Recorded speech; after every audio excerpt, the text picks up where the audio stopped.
সর্বপ্রথম পবিত্র কোরআন মাজিদ কিভাবে লেখা হয়েছিল বক্তা মিজানুর রহমান আজহারী সাহেবের মুখ থেকে শুনুন।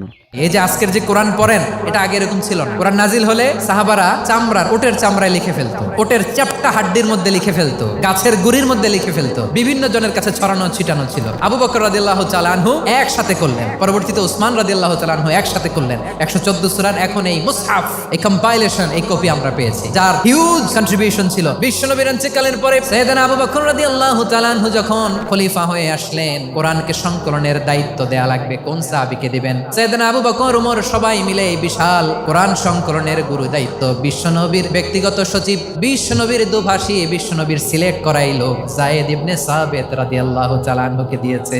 এই পুরো কোরআন কম্পাইলেশনের প্রজেক্ট ম্যানেজার ছিল যায়েদ বিন সাবিত রাদিয়াল্লাহু তাআলা। দেখেন, এত সাহাবীর মধ্যে থেকে বিশ্বনবীর একাডেমিক প্রজেক্ট যায়েদ বিন সাবিতের মতো তরুণকে নির্বাচিত করেছেন। কেমন ট্যালেন্ট হান্টার ছিল আমার নবী! সুবহানাল্লাহ পড়বেন না? ওয়াজটি ভালো লাগলে লাইক, কমেন্ট, শেয়ার এবং সাবস্ক্রাইব করে পাশে থাকবেন আরও নিত্য নতুন ওয়াজ বা ভিডিও পেতে ইনশাল্লাহ।